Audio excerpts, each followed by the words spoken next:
সুচিতা বিশাল Bhatta word number 3 ইসাপুৰ 4 number দম্পতি হৈছে তথ্যমতে এনেকুৱা ধৰণৰ গণবিবাহ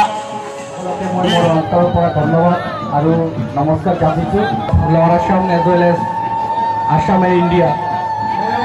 বহুত সুখী হৈছোঁ লগতে মোৰো এটা কথা ক'ব লাগিব highly depend upon to God and God has given so much shower and Bogoribari চানপুৰাঘাট বুলি কয় তাতে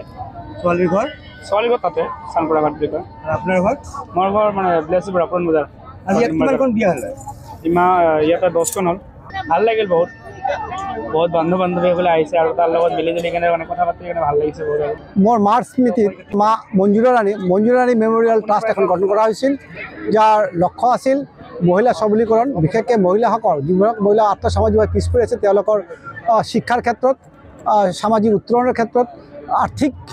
সচ্ছলতাৰ ক্ষেত্ৰত কাম কৰাৰ এটা উদ্দেশ্য আগত ৰাখি এই ট্ৰাষ্টখন গঠন কৰা হৈছিল আৰু ইয়াৰ এটা অন্যতম উদ্দেশ্য আছিল সমূহীয়া বিবাহ যিবিলাক পৰিয়ালৰ দুখীয়া পৰিয়ালৰ অৰ্থৰ অভাৱত বা মানুহৰ অভাৱত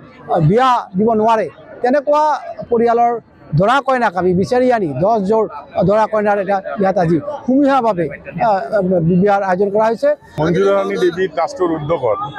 সেই ট্ৰাষ্টে যিটো ইয়াত ব্যৱস্থাপনা কৰিছে সেই ব্যৱস্থাপনা আপোনালোকে নিশ্চয় কৰি চাবলৈ পাইছে কিমান ধুনীয়া ব্যৱস্থাপনা একদম প্ৰতিটো 10জন দৰা কন্যাৰ বাবে 10টাকৈ মণ্ডপ তৈয়াৰ কৰা হৈছে সম্পূৰ্ণভাৱে বৈদিক ৰীতি অনুযায়ী আজিৰ এই বিবাহ কাৰ্য সম্পন্ন হৈ আছে।